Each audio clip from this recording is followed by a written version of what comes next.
Hello, everybody, and welcome back to the insanely profitable tech podcast and live stream recording for those of us who are here live. So, I have a fantastic special guest. All of you are awaiting his insights on community. Let me just tell you very briefly where you are in case you're confused or you didn't mean to be here. You clicked on the wrong thing, but don't go anywhere because we're going to have a tremendous time here. This is a project of the Squirrel Squadron, and I'm Squirrel. We're a community of tech and non-tech executives. We've got thousands of people. I think we've got every continent except Antarctica these days. And we're always discussing and talking about how to use technology most effectively without needing to be a coder and a binary expert who works with ones and zeros and crazy technology. So, for example, we have some more events like this coming up. We're talking about why you should kill your kickoff meetings, why they're a waste of time. Lots of people disagree with me about that. That's coming in a couple of weeks. And next week, we're talking about the biggest tech strategy blunders that I've seen and that our community has seen. So we have these kinds of events every week. They're free. They're my way of giving back. And we have a forum in which we talk about things like the woozle effect. I'm not going to tell you what that is. You can look it up or come on over to the forum to check it out. And lots of lessons to be learned from, of all people, Mr. Beast, the crazy YouTube provider who's in a lot of trouble right now, but has some great operational insights. So we're discussing all those things on the forum. And all of that was inspired by my guest today, setting up this community for all of you. If you're interested in that, head on over to squirrelsquadron.com, where you can join and participate in all of those activities. But let's get right into our guest for today. Alan, I think I can safely call you my mentor. There are people who call you their mentor, but they don't really know you. But am I safe in saying you've been my mentor? Well, more importantly, you pay me and your check's clear. So that's why you could say I'm your mentor. Excellent. That sounds good. So Alan is the rock star of consulting. He's been active in consulting for 40 years or so. As far as I can tell, he's written 60 books on the topic, more than anybody else alive or dead. And most importantly, the one I recommend to everyone is $1 Million Consulting, which founded the idea of value-based fees for consultants. But he's not here talking about consultancy specifically. What he's going to talk about is his new book, which is all about community. And what Alan has done that people don't know as much about is founded an incredible community of, I think, Alan, is it about 20,000 people these days? Well, yeah, it depends which layer of the onion you're talking about. We'll get into the onion, but a huge community of independent entrepreneurs, solo practitioners, boutique company owners, and generally interested people who want to really develop their use of technology, their use of consultants, their ability to market themselves. And he has a thriving community that's been running for 20 years. And he's written a book about how he did that and how you can do the same to make an insane profit from your community and keep your customers, your internal staff, and everybody else involved in your ecosystem productive, energetic, having a wonderful time, and most importantly, as Alan says, buying more from you with checks that clear. So, Alan, very glad to have you with us. Thanks for coming today.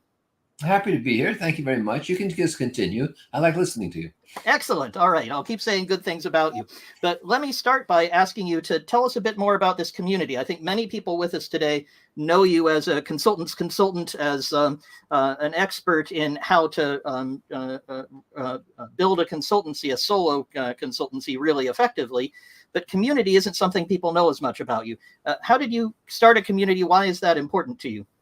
Well, I sort of stumbled upon a community in the 90s. $1 Million Consulting came out in 92. And people started calling me and asking me for free help, which my ego was such, I gave them for 4 years. And then in 96, I said to my wife, look, I'm spending more time on free advice than paid advice. And so I was doing business with Fortune 500 companies. I said, I'm going to reorient a little bit more toward what I call retail. And one thing led to another, and that took off. And so I virtually out of the Fortune 500 business, 1 or 2 clients a year, but I'm 99.9% individual. And what I recognized was there were commonalities. People had shared values. They had shared beliefs. They had shared needs and shared goals. And so pre-internet, I put out hard copy newsletters. I convened workshops. And I had teleconferences, which is how you did remote things in those days. With the advent of the internet, that all took off like, a rocket on high octane. And so uh, I recognized then what a community really was. And I mean, technically, if you look at this onion I alluded to, the outer layer of the onion are people who have read my books or listened to my podcasts or watch A Minute with Alan every day on the internet. And consequently, those are hundreds of thousands of people. And as you get closer and closer to the inner core, people like yourself, that's probably down to a few hundred people. But you have to recognize that communities have these different layers. And I recognized a couple of things there when I stumbled upon this, aha. One is that these are the evangelists, and people as good as at promotion as you may be, there's no promotion like other people talking about you. So the community became the evangelist. And the second thing is the community became the laboratory. And I could hear what was needed. I had people at all different levels of success. I had people in very diverse kinds of professional services. And I would get my ideas from what I should be thinking about as the next big thing from this community. So that's how I got to where I am now. Wonderful. And so how does the community function? Some people who are here are in the community and they came from it, so they'll know very much what it's like to be in your community. Other folks are saying, who's Alan and what's this community like? Can you give us a flavor of what it means to be in Alan's community? Well, I believe a community has to be multimedia, and it has many avenues. And so, for example, as we're talking right now, or as people are watching this on a delayed basis, on my forums right now, which operate 24/7, excuse me, there are people from around the world talking about ethics and fees and marketing and politics and all kinds of things that exist on my forum. And so these are called alansforums.com. I have a private forum just for my community, not for the public, alanandthegang.com. I put out, I think my technical people estimated 1,800 hits a year in terms of my podcasts and columns and videos and everything else. I appear in person. I think community is important to press the flesh. And so you just came back from Florida, as did I. You were at my Thought Leadership Conference. So it's this multiplicity of avenues and multiplicity of ways in which people can access me. The key thing about a community is it needs a leader at the center who must be accessible. Fascinating. Okay, now we're going to get more into that. And we have lots of questions which people gave us as part of signing up for this live stream. So more than we can possibly cover here, but we'll get through as many as we can. But the folks who are here with us live, of course, some people are listening on the recording and on the podcast, but those of you who are with us live, we can see your comments and questions, and you get to go first because this is a community right here. So we're going to put you at the front of the queue. So if you have questions and comments and thoughts, if you disagree with me and Alan, if you agree with us and have an example, all of those would be great to hear from you on. So please put that in the comments of whatever forum you're using for us, whether that's YouTube or LinkedIn or Facebook. We'll see them all here, and you can get your question answered, your idea discussed. We'll put you at the front. But Alan, I want to go to one thing from your new book, which I want to make sure everybody knows is coming out. So you can read Alan's thoughts on all of this in a book called Building Dynamic Business Communities. That's published in December, but you can pre-order now on Amazon. I'm going to be ordering loads and loads of copies to hand out to my clients because I think so many people. Released in November. It's released in November. Sorry. Okay. Amazon says it's 1st December, but I must be reading it wrong. So excellent. You can get it even sooner in time for Christmas. So have a look for Building Dynamic Business Communities by Alan Weiss on Amazon or your favorite bookstore. But Alan, there's one thing that's interesting, which is the subtitle. I don't know if you picked this subtitle or if the publisher gave it to you, but I'm wondering what is an evergreen client ecosystem? How does that work? And why did you use that as the subtitle? Well, actually, the publisher often does change titles. I mean, $1 Million Consulting was chosen by the publisher. But this one I did choose. And the publisher said, yeah, I like this. The reason I talk about an ecosystem is a community creates a dynamism whereby you have new shoots coming up. You have more mature plants. You have a self-supporting environment. And it's a healthy environment because everything in it can thrive. That's why I use that. And so since I'm writing this book, not just for consultants, but for anyone, somebody in the medical profession, somebody in the manufacturing area who wants to create a community, I want them to think about an ecosystem's diversity and how you can embrace people. So in the book, I use an example from medicine, and I'm saying You might be in a hospital, so you'd want doctors in your community, you'd want nurses in your community, you would want people who work there in transport and emergency services, but you probably also want pharma firms, you probably also want patients, you might want some regulators. And so I give a lot of examples of this in the book of whom you should consider including in your community. Fantastic. Okay. Now that leads into a fantastic question that we got from Jay Weber. Thanks, Jay. I'm not sure what your first name is, but Jay asks, what issues are involved with attracting senior executives? I'm thinking in the hospital case of doctors, right? Doctors are busy doing surgery. They're busy doing other things. What's the issue, if any, with getting them to participate in a community? They're kind of time poor. Well, nonetheless, they belong to associations and medical groups and so forth. People will spend time. Don't forget, time is not a resource. Time is a priority. So we all have 24 hours in a day. You decide where to apply it. A doctor might just spend 10 minutes on something, but it's important to the doctor. They might spend an hour on something.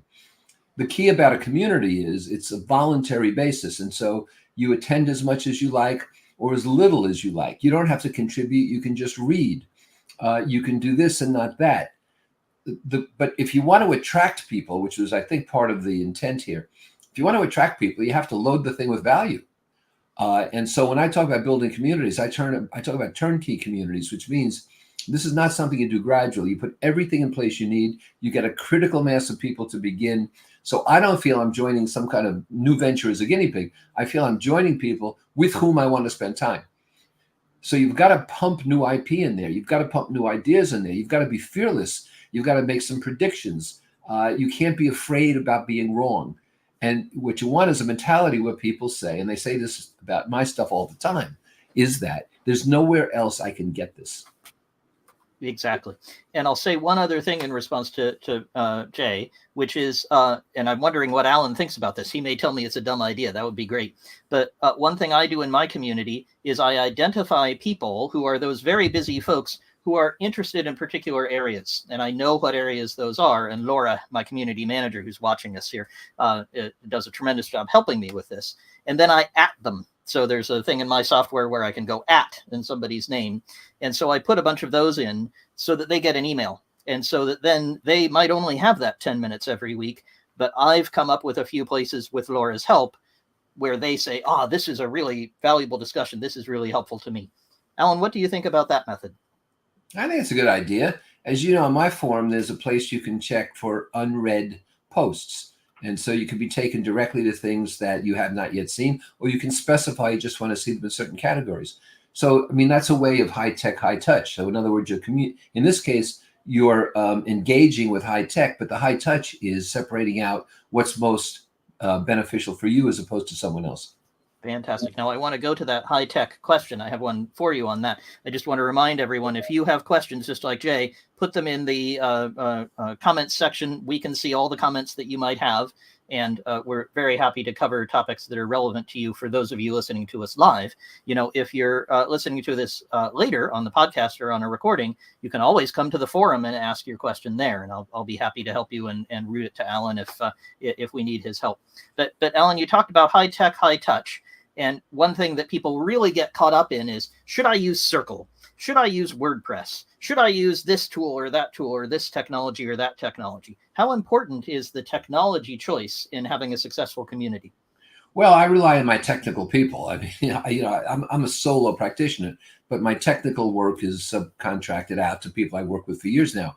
And I tell them what I need to accomplish, and they pick the right platform. So I would remind everyone that it's important for the members of the community to find this easy to use. It can't be complicated. You know, I was saying to Squirrel before, we're on something here called, what is it, StreamYard? This is the platform. Yep. And StreamYard, I have to use Chrome to get on it. But all of my stuff is Apple, and most of people's stuff is Apple.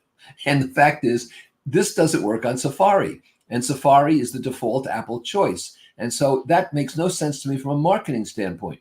So you can't just focus on what you can do. You have to focus on your community members. So I want to create something where they can partake of this as easily as possible. So my community is available on mobile devices. And we make sure when we introduce something, that it plays properly on a mobile device, which has certain restrictions on it. So it's important to go with people who really understand what your vision is for the community and create software to support it, not vice versa. Got it. So make sure you start with the end. This is what I'm always telling my clients. Start with the end of what your software should do, and then pick the technology to match it. Unfortunately, a lot of people do that the other way around, and they're surprised by why that doesn't work out so well. Well, the proper way is strategy. You look at the future, then decide how to get there. The improper way is bureaucracy, which is the triumph of means over ends. Here's the technology, try to bend the corners and hit some nails in there so it'll work. No, I don't think so. Doesn't work so well. Well, we've got some great questions coming in. Kathy asks, I find it is easy to get joiners. It is much harder to get engagement and contribution. How do you convert people from joiner to contributor? That's a great question. So what we're really talking about here, what I talk about in the book is sustaining the community. And there are a couple of things very important. And that is that don't expect everyone to contribute. If people want to sort of lurk and just read, that's fine. A lot of people do that in my community.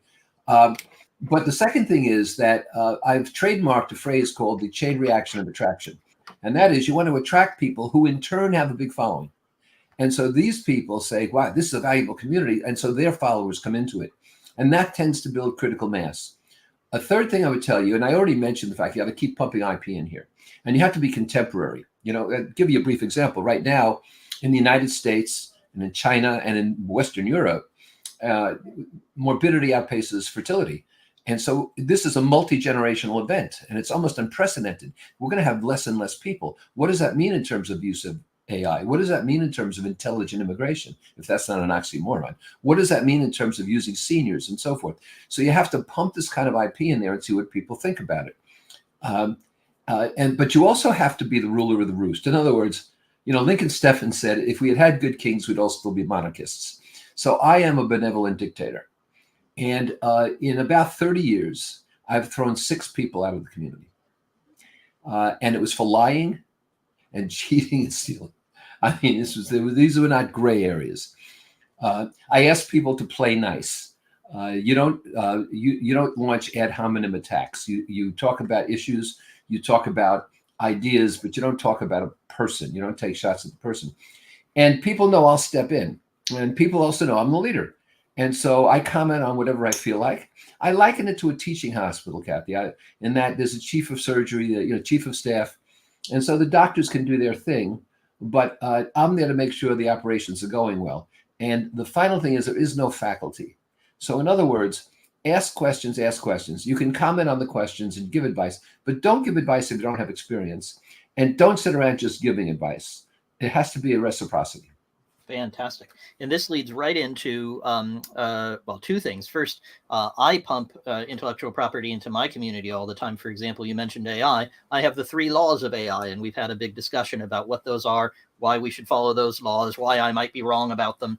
And that creates tremendous value in my community. So I'm doing the same as you. I'm trying to follow your lead as much as I can out. But then we also have a question. We figured out Jay's first name. It's Joel. Hi, Joel. And Joel says, what topics are off limits? How do you reach a breadth of interests without going down rabbit holes? I'm not sure what the rabbit hole is here, the rabbit trail. I have 3 flags I post. A green flag means let's full speed ahead. A yellow flag means, okay, watch it. This is not going anywhere. And a red flag means stop. I use the red flag once a month, maybe.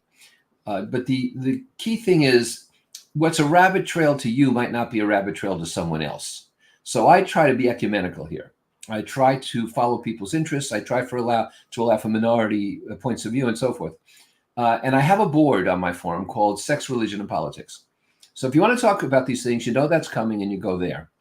However, even there, I tell people, I'm not going to listen to partisan arguments. I'm not going to listen to people continuing taking shots at a political candidate, for example. If you want to question whether there's a God, if you want to question whether religion plays a role, that's fine. If you want to take shots at religion, that's not going to happen. We also have a board, Joel, that is an anonymous board. And if somebody has a question about a divorce, about an illness, about a family tragedy, they can post it there, get advice without revealing who they are. So I think on the one hand, you need a flexibility in allowing for things that might not fascinate you. But I also think you need to draw a line in the sand where you need to. Makes sense. And I'll just pull out one interesting thing related to a couple questions we're getting here about which technology should we use, how do we select it, and so on. Your flags, there's not some special piece of software in the code that puts up flags. You have pictures of flags and you post the flags. So that's a case where you didn't need something fancy technological to make that work. Similarly, I have anonymous questions on my forum. I just have people email me. Somebody suggested I have a little cartoon character come on board with a sign and say, okay, this is ended. Then they walk off again. Come on. I mean, that's like these automated cashiers in the pharmacy. They don't work. And so you have to have employees come over and help people through them. To me, that's not high tech, high touch. That's just ridiculous. Makes loads of sense. Okay, so let's keep going. We've got loads more questions. We're not going to get to everybody's, but I'm going to try to cover as much as we can. Now, sometimes we don't get people's names, so I don't know who this is. An anonymous person appearing here for us asks, how much content needs to be in the community forum before starting to invite people to join when you pack it with value? This is a good direction, but it's slightly the wrong question. It's not about the content. It's about numbers here. You need critical mass. I do workshops in creating community. And of all the people I've had through the workshops, one person created a community in about 30 days. Everybody else took 4, 5, 6 months. And I'm telling you, it's going to require that because you need to develop a critical mass of people so that this a chain reaction of attraction can take place. Now, I recommend that you get some charter members who agree to be there from the outset and they get recognized as charter members, and maybe you get 30 or 40 of those people. But even then, you should be starting at least with 100 people or more, because you're not going to have enough diversity of input. It's like a species where there are so few animals left. You don't have a diversity of genetics going on.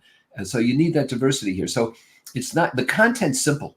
I mean, look around, read the Wall Street Journal, the content's simple. But you need the right number of people, and tangentially, that also means you need the right type of people. Fascinating. Okay, so we're going to get much more into that. I just want to remind everybody that you're here on the Insanely Profitable Tech Podcast.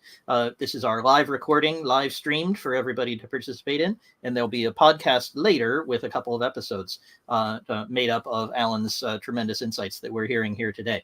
So let me go on to some more questions, some submitted before we got started. Tyler says, I'm sure Alan has covered this somewhere in his legacy of books. You certainly do have a big legacy of books, Alan. But if you're just starting building out your business, how do you start a community? How do you get that critical mass together if you're just starting your business? Well, first things first, if you're literally just starting a business, and get your business up and running. I wouldn't start a community right away. You just don't have the width. You don't have the breadth to do that. So I'd focus on making the business successful. And as a normal part of business, you're going to be looking for referrals. You're going to be looking for names of people. And those are ideal people for your community, whether or not they become clients. So I would keep one of the things I didn't do well as I started in the business was I didn't keep enough names. Now, there were no computers then, really, and it would have been more difficult. But I mean, you could still connect names just by using some kind of gizmo like that. So I think that you give yourself, if you're successful in a year or so, then start to build your community. But if you do that at the same time, two bad things happen. One of which is you get defocused, and the second of which is you get defocused. Excellent. Excellent. I'm sure that's very helpful to Tyler. Thank you, Tyler, for your great question. Now we have another from a client of mine. Now let me see if I can find the right one here. So Fortune works with me in Africa. So I get around to the whole world, all from right here in Frogholt next to Folkestone. But Fortune's question from Africa is, we see this, and I think he's referring to the kind of over technological nature with the leaders. We got some technology interfering. There we go. Alan's taking care of it. We see this over technological dependence with leaders who say, we need an AI system. We need a customer chat bot. So Alan, what do you think about folks who start with that end of their problem? Well, this is an arbitrary alternative. I mean, it's like when people say to me, "Well, we'd love you to come in and consult. I want you to do this, this, and this," and I say, "Look, I'm not going to tell you how to make refrigerators. Don't tell me how to consult." So the thing about this statement here, we need an AI system. We need some kind of customer chatbot. My question would be why, and that will get at the objective to be achieved. And this really has nothing to do with community. What this has to do with is whether it's strategic or it's tactical. So always ask why, and you'll get to the real need. And then you decide if that's a real need or just emulating somebody else because they think it's a good idea. And Fortune knows we're battling with that with his company. So very, very helpful to have a real life example for us to poke and prod at. Tyler, by the way, says, thanks, Alan. That was great. So Alan is always grateful to receive positive feedback like that. I think you get a lot of it, Alan, and well deserved. Tyler, send cigars. Thank you. Excellent. I'm sure Tyler will. Let's try to fit in just one more fun question, and then we're going to pause for the podcast episode. But live listeners, stick around. So if you're here on the live recording, we're going to just keep on going after a short break for our second podcast episode that we always record in these live recordings. Excellent. But let's get one more fun question in. This is Strackbine. I think that's Strackbine's surname. I don't have this person's first name. But their question is kind of on the sex, religion, and politics. This person would like you to introduce in your forum, Alan, an Ask Maria section. And Maria, of course, is the lovely Maria, Alan's wife, who's a tremendous contributor to the community and to Alan's work. So, Alan, I wonder what you think. Would you or Maria consider an Ask Maria section? Well, I will give you an example of community knowledge. That's Sally Strackbine asking that question. Oh, that's great. Thanks, Sally. Sally, I've often thought, like I just did this workshop on thought leadership. I always thought of having a half day of where Maria just tells Alan stories. And she could charge a lot more than I do, and she'll make a fortune. The key would be paring down the stories. But I tell you something in all seriousness, though. Maria's always said, just give me a pseudonym. I'll be on the, I'll be Buddy Beagle or something. Nobody will know it's me. But that you can't have family members on it. You can't. You can't mix this. And the reason is that there's a dynamic that goes on. Maria sees my relationship with people like you and all my other clients and Squirrel and so forth, but she doesn't understand those relationships fully because she's not there for everything we do together. And while she would provide some brilliant commentary on the forum, people would be reticent to say certain things if they knew she was present. So I've never allowed that to happen because I want people to feel free to say whatever they like. Fantastic and very well thought out. Sarah Hathorne says, who was just with us last week in Miami, says, what a great idea. Let's have an Ask Maria session. So, Alan, you have some endorsement there from members of your community. Well, come to Las Vegas where I'm doing the spontaneous workshop soon. And, I'll be happy to make her available. Excellent. A spontaneous Maria participation. Well, look, we're at the halfway point of our recording, which means we're at the end of the first podcast episode on the Insanely Profitable Tech podcast with our fantastic guest, the rock star of consulting, Alan Weiss, the architect of communities. And his fabulous new book is called Building Dynamic Business Communities, if I'm remembering the name correctly. It comes out in November. Don't believe Amazon. It comes out sooner than you think. And I'm going to be ordering lots of copies. So have a look at alanweiss.com, where I'm sure you'll find plenty of promotion, and have a look on Amazon for that book. Now, live folks, stick around because we're going to go straight into the second episode. Folks on the podcast, you got to wait a couple weeks before we get into the next one. And guess what? We have lots more exciting guests, just like Alan, who have amazing stories, amazing ways of using technology. So I'd encourage you to subscribe to the Insanely Profitable Tech podcast. Thanks very much for being with us. Welcome back to the Insanely Profitable Tech podcast. If you're listening live and you're confused, don't worry. That's because we're just recording 2 episodes back to back, as we always do. And we're back with our fantastic guest, Alan Weiss, the rock star of consulting, and little known fact, but he's making it much better known with his new book, and the architect of communities, a fantastic expert for the last 20 years in creating a dynamic business community, an ecosystem that keeps your clients excited and interested in learning while you get to sleep, which is one of the things that I think makes Alan the happiest, is that his community is operating around the world all the time. Alan, thanks for being with us again. Very happy to be here, Squirrel. Excellent. So we have loads of questions. I think we're not going to be able to get through all of them. Those of you with us live, keep them coming. We've got plenty in the queue here, and you get to go first in the queue ahead of folks on my other screen over here who have sent questions ahead of time. We're going to get to as much as we can. Alan has so much knowledge. We're going to get as much as we can out of it and into everybody else's brains so they can start communities and be effective community members. Alan, one person that you refer to is very surprising. I think listeners and viewers might be astonished to hear that one of your avatars, one of the people you look to as a great community leader, is a guy named St. Paul. So can you tell us more about what does St. Paul have to do with building communities? Well, St. Paul was the first viral marketer. And so he would walk. They estimate he probably covered, 30,000 miles during his lifetime by foot and by boat. He would go to Corinth, and he would go to Rome, and he would go to Philippi, and he would go to all these places, and he'd provide the word of the Lord. And he would say to 100 people, here's the word of the Lord, because he had this epiphany on the road to Damascus. And then he'd say to each of them, go tell 10 people. And so the viral marketing began. And really, we would know very little about Jesus Christ today without Paul's writing. He was a prolific writer. And he's the one who mostly recorded those times. So I find instances like that in history to be fantastic. And, there are other instances beside Paul, but I'm just going back as far as I can. And he seems to make sense. Yeah, fantastic. We know fewer Greeks who perform that kind of function or Babylonians, but we certainly know St. Paul from his writings. And there were a lot of them, just like Alan. How many is it you said? 1,800 contacts every year that you make through writing and speaking and video like this? Yeah, 1,800 contacts with my clients, with my community. Fantastic. And if people are thinking to themselves, gosh, that's a lot of contacts, I don't think I could do that. My challenge to you would be, can you start with 10? Could you start with 100? Because I suspect, Alan, did you start with 1,800? Is that where you got going on the very first day, or how did it build up to get to that level? That's a good question. I think when I realized, like I said, in the 90s, I had a community, I had written 4 books, and I was doing workshops fairly regularly. So if you include book readers as the outer onion, and if you include it today, we're talking hundreds of thousands of people in my extended community.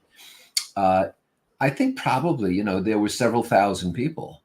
And, just to put it conservatively, and it still took me a while to realize that instead of sitting back and allowing that to just sort of build, that I could exponentially create it instead of arithmetically improve it by doing certain things. And so I said, well, what the hell? I can do that. Fantastic. And now you've written it all down in your book so people can follow, just like some of us follow St. Paul.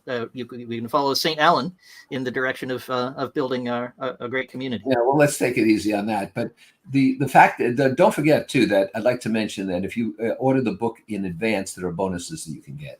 And the bonuses are significant, including a workshop on community building.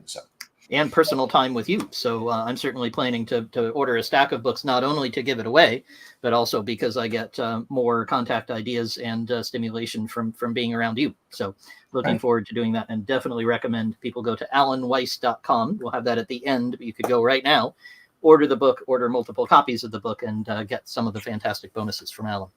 Good stuff. Let me come to some more questions.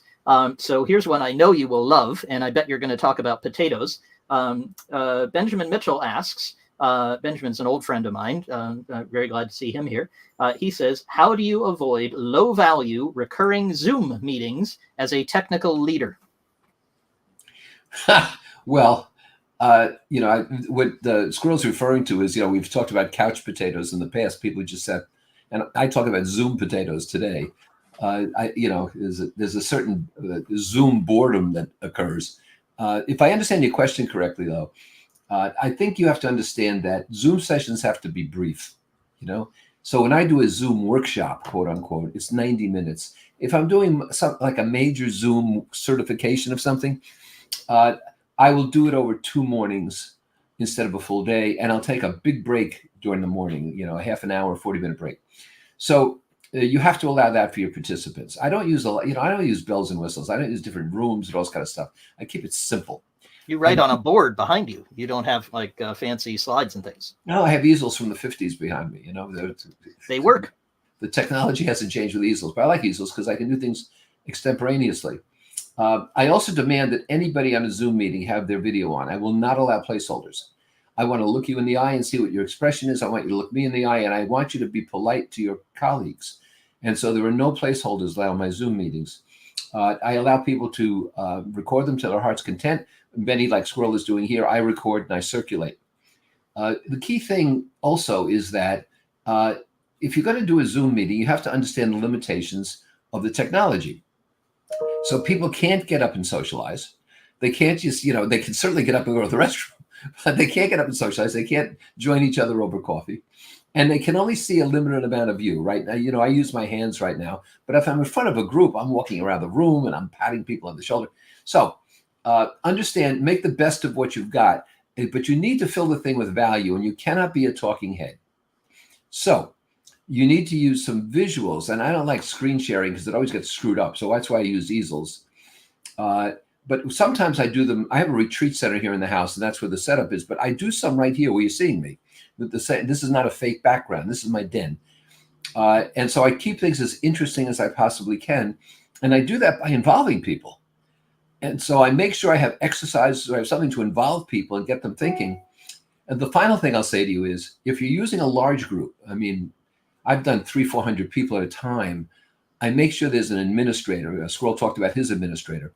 I don't have employees, but I'll find someone from my technical group who will administrate and tell me, Alan, we have a question. Because I can only see, say, 30 or 40 people on the screen at one time. We have a question.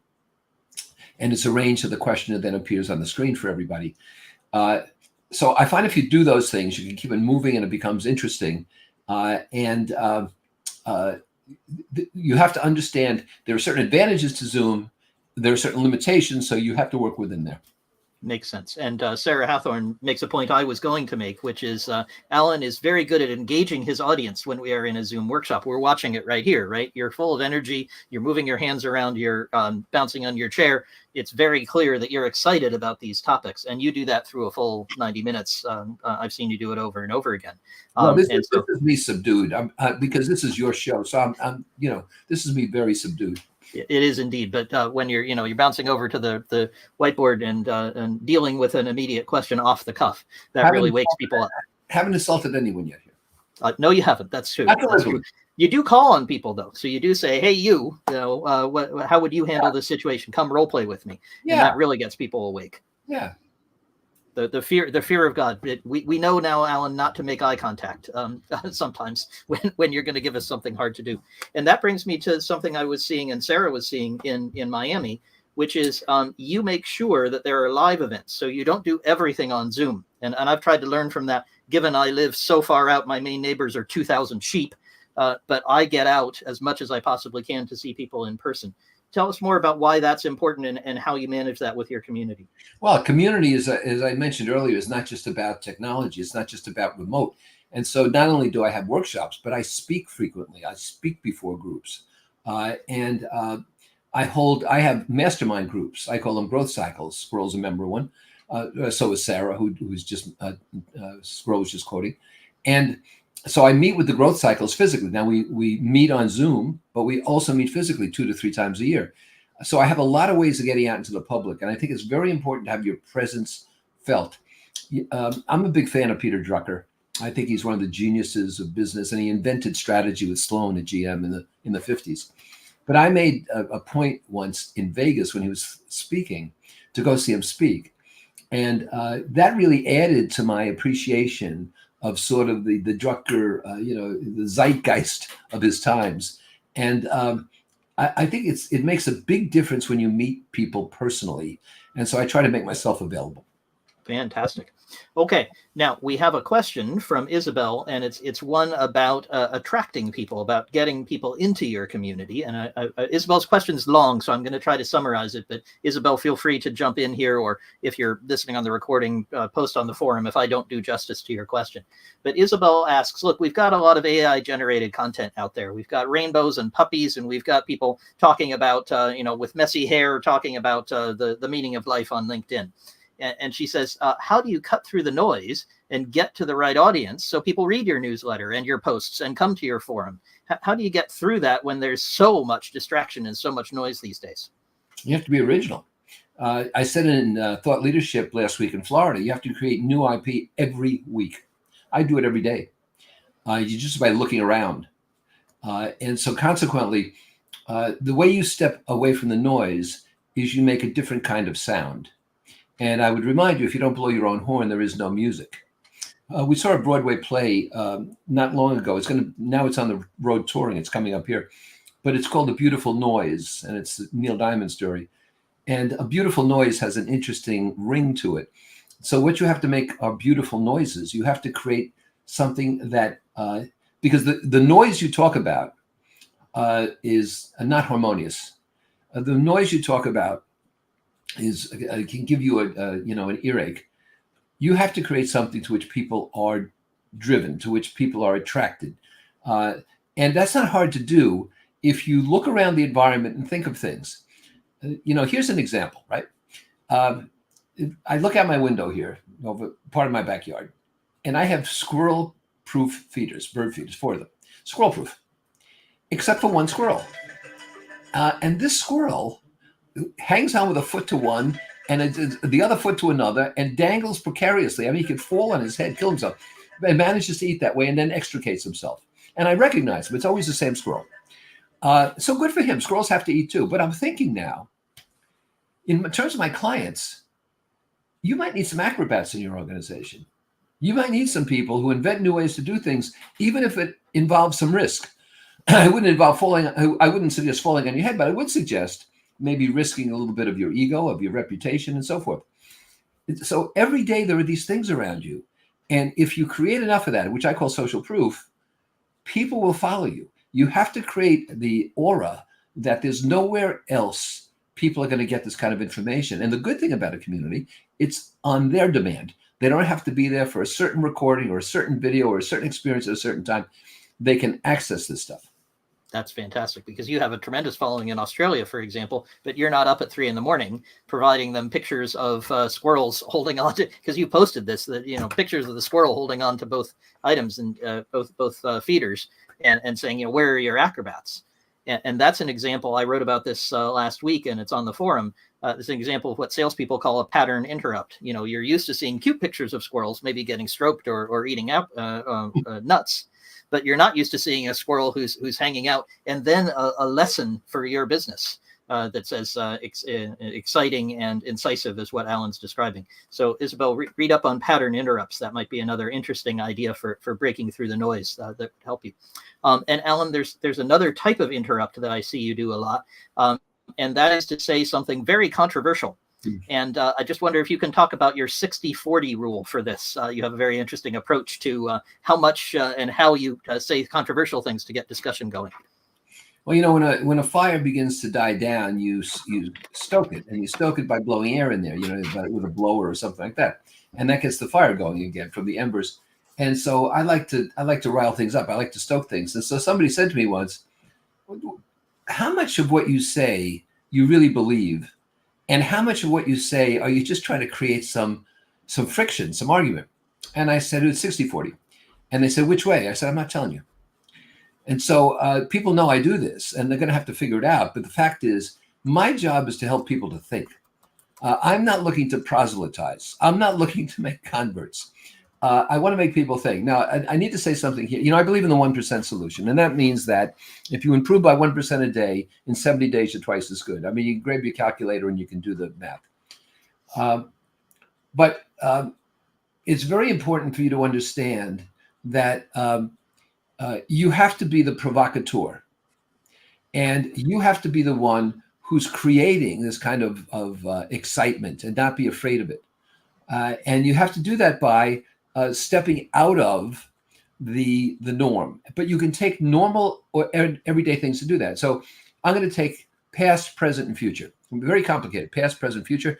You've patented that, I think. I think that's a trademark of yours. I've trademarked that. You cannot use it. Past, present, future. Now we look at the past through memory, which is selective. We remember really good things, really bad things, not in between. We look at the present through perception, and your perception and my perception very different, our education, our background, and so forth. We look at the future through imagination. And, people thought right now we'd have flying cars, and nobody predicted the internet. And so I would submit to you that these are not the most flawless kinds of intake, but that we're weakest at imagination. And so when we talk about strategy, we talk about future, we need to give special thought to that. And here's how you do it. That's the kind of thing that draws people. That's the kind of thing that creates new kinds of views. And that's the kind of thing you have to be fearless about proposing. Past, present, future. But I'm it's working simple on a new enough. one, by the way. Say And the again? new one, Squirrel, I hope this session, Scott, the new one's called Gravity. Excellent. Super. Did an apple fall on your head? That's a good idea. Yeah, you should do that. Post a picture. Anyway, Isabel says, thank you very much. So it sounds like that was helpful to Isabel in figuring out how to cut through the noise. So we have some quite challenging questions that are coming in, and I want to get to these two because they're very closely related. One is from Garrett, and I hope I'm saying Garrett's name correctly, and the other is from Donald. One says, what is the glue that glues a community together? And Donald asks kind of the flip side, says, what are the signs that the community is not healthy and it should be shut down and rebooted? Well, the glue that holds a community together is community leader. There are 5 kinds of leadership in business, one of which is called referential, which is sort of charismatic, and people follow because they believe in you. So at the center of the community is a leader who has to be somebody in whom others believe. And that means you have to have been there and done that. It's not the ski instructor in the chalet who says, go up the mountain tomorrow while he's having a glass of brandy, and here's what you do. It's the guy who goes up the hill with you and shows you how to ski. So you have to be an exemplar. You have to be someone whom people trust, and you have to be known to be fair. So that's what holds a community together. People want to be a part of it. And of course, by extension, then they're meeting other people in the community. And in my community, in the inner onion here, 99% of those people would not have known each other without me. They only know each other if they were referred by someone who's in the community to come into it. So the power, the value of connectivity is huge. Passively, I mean, I'm here talking to Squirrel and talking to you, but the value of the connectivity I create is huge. I collect rocks. And all around my den here, I have rocks from the Grand Canyon, from Bora Bora, from Liechtenstein, you name it. I collect rocks. They're all over here. See, here's one from, just to show you, this is from Mykonos. Okay, so every once in a while, I sit here and I say to the rocks, none of you would be together without me. It just reinforces my belief. The rocks understand this. Fantastic. Now, excellent. Let me answer the other part of this question. What happens when the community is falling apart? That's never happened to me, but I've seen it happen in communities I belong to, and I'll tell you exactly what happens. I have one of my hobbies is railroading, train layouts. I have a big Lionel set up in a house we rent down here. And I belong to the Society Online, and people are talking about the size of locomotives and how you get switches and all this kind of stuff. Interesting. How you do scenery. And then someone shows their layout, and there's a train car there, and the train car has on the side of it, now it's this big, it says Trump. Somebody else came up with an expletive-laced, reaction that shouldn't be on there and so forth. And then the bullets started flying. The administrators shut the place down. They said, wow, we're not running this to put up with this kind of crap. And so we're shutting it down. So people lost all that value. So a community comes apart when A and B are both have to obtain. A, people start doing things that are obnoxious and self-centered and from a perceived higher moral plane. And B, they're allowed to get away with it. And so that's when communities come apart. The other thing I would tell you, though, is the reason for diversity in a community is that the substance, the essence on which a community was formed may attenuate. It may no longer be as valid. And so, running a community on teleconferencing isn't exactly going to be so popular today. So you have to, Machiavelli said, I've often considered that the causes of success or failures of men have been based on their adjusting their attitudes to the tenor of the times. And so Machiavelli was verbose, but what he means is that you have to adjust for where you are. Makes sense. And you got started with value-based fees, and I'm sure if I look back in the deep history of the forum, I'll see tons of questions about finding the economic buyer and how to set your prices and so on. We still get a few of those, but a lot more of the discussion is on things like building a community and your legacy and things like that. So your community's evolved. Mine's a lot younger, but we certainly get fewer questions on technology these days and more about business strategy. So similar evolutions. You're raising an important point in that, they say a rising tide raises all boats. The fact is that if you look at my community, people who are entering it in recent years are far more sophisticated than people who first entered it because they've been reading my work and they've been doing other things. And so the level of discourse in the community, and you've probably seen this in your tenure, the level of discourse in the community has risen significantly. And that adds to what I said before. There's no place else like this. Exactly. And so you get tremendous value from the community, which accumulates over time. It's like interest, you keep amortizing and getting more and more value over time. Alan, if people have been very excited by all this and they say, look, I'm ready to go start a community, I want to get going. The first step, of course, is to go buy the book, Building Dynamic Business Communities. Find that on Amazon, your bookstore, anywhere like that. It's coming out in November. But I wonder, Alan, could you just summarize what are the steps someone should follow if they have no community at all, nothing's there? How could they get started and get to success in, as you say, 4 to 6 months? Well, and I've isolated 14 steps to build a community. And, I'm a reductionist. I like to keep things simple. But to do this universally well, I've isolated these 14 steps. Now, it could be you've done 4 already. You don't even know it. But you can go through the checklist and see. The book has it. And there'll be an electronic appendix where you can just go and get the 14 steps like a manual to follow.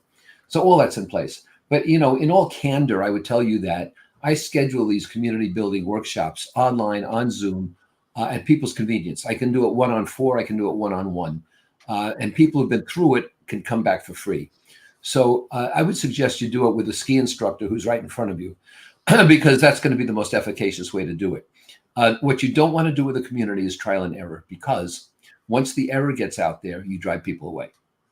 And so it's very, very hard to bring them back. Yeah, that's right. So what I'm saying is you're better off waiting 4 or 5 months and doing this right than trying to hurry it in a month or two, and you'll never be able to do it again. So, that's my best advice. And I'm not saying this to get business, although I would appreciate your business. I'm saying this to try to safeguard what you do. And I'll certainly endorse Alan's Communities event. I went to it once, and I think I've been back 4 times. I can't remember. Yeah. But, I keep coming because I learn more and more about how to build my community, this Squirrel Squadron. Yeah, that's right. Look where you are. That's exactly right. It's fantastic. So, Alan, we'll close with a question here from, let me see if I can work out who, from Carol. And she says, in the age of technology and Zoom, how does one keep the human side alive? Which I think is wonderfully provocative. That's a good question. And in 1982, Nesbitt wrote Megatrends. He was the first of one of these, forecasters of what was to come. And Nesbitt, unlike most of them, was right. Nesbitt said high tech, high touch. The more high tech, the more you need high touch. And that's never been as true as it is today. And so the way that you nurture, build, and sustain communities is you have to keep both in mind. So this is a high touch event. I mean, you're using technology to access it, but I have no idea what Squirrel's going to ask me or what anybody else asks me. I make it a point never to know questions in advance because I like to did not rehearse. No rehearsal. So you have to build in high touch. Now, the high touch can be remote, but as Squirrel asked me, I like a lot of the high touch to be live, to be in person. I also think that you need to have empathy for the people in your community because there are 3 components to empathy. There's intellectual empathy, emotional empathy, and experiential empathy. And see, then now there's an example of IP that you're not going to hear every day, I don't think. But I created this because empathy is very important today in an age of isolation. And so if you have the right empathy for your members, you'll be able to provide things for them that apply en masse, but also apply individually here and there, like a buffet. And people can take what they really need. And if you think about buffets, man, people go through them like wolves. They take everything they can. And certainly I see that in your community and in mine and in lots of places. The book is called Building Dynamic Business Communities. It's by our fabulous guest today, Alan Weiss. And I'm going to put it up here on the screen so everybody can see the title, know how to spell it, know how to get it. You can pre-order it right now. And as Alan says, it's come out slightly funny here. Let me fix that so that you can actually see it correctly. Hang on one second. Fighting with the technology. Stop it. Hang on. I want to make sure it's spelt right. Nobody gets confused. Building dynamic business communities. And then if I separate it, will that work? AlanWeiss.com. So, except I can't spell com. Apologies. Trying to type too fast, and I can't cut and paste. Well, I think you guys can figure out. That's alanweiss.com. I think all of you are used to that. So if you look for the book, Building Dynamic Business Communities, and you head over to alanweiss.com, despite the fact my C key doesn't seem to work, you will get... let me point out here, Squirrel. If you go to alanweiss.com, you'll get some Buddhist approaches. And I think you'll enjoy that too, frankly. Absolutely. Alan as a Buddhist monk. But if you head over to alanweiss.com, you'll get the opportunity to order ahead of time, get fabulous bonuses. And of course, that helps Alan launch the book in the most successful way. So I strongly encourage you to do that, as well as just buy the book on Amazon. And of course, if you're interested in more material like this, if you're interested in more events that I do with folks like Alan, then head on over to squirrelsquadron.com. I managed to type the C this time, so we're not going to be doing meditation. But over there, you'll find events like this one. We're doing one next week on killing the kickoff meeting. No, that's not next week. That's in 2 weeks. And then next week is on tech strategy blunders. So what are the biggest mistakes people make in technology? We have these kind of stimulating discussions all the time. And we also, of course, have the Insanely Profitable Tech podcast, which you can subscribe to wherever you get podcasts. And then you can listen to Alan as much as you like, and lots of other folks who are fantastic users of technology who can teach us all how to build fantastic communities and make a profit from using our technology the most effective way. So we have several folks who've said, thanks for a great discussion, excellent conversation, great stuff. And I want to echo their thoughts, Alan. Thank you so much for being with us. Thanks for the invitation. I enjoyed it completely and totally. Fantastic. Me too. Folks, we'll see you again next week for live events, and we'll see you on the podcast again very soon on the Insanely Profitable Tech podcast, a project of Squirrel Squadron. Thanks, Alan. Ciao.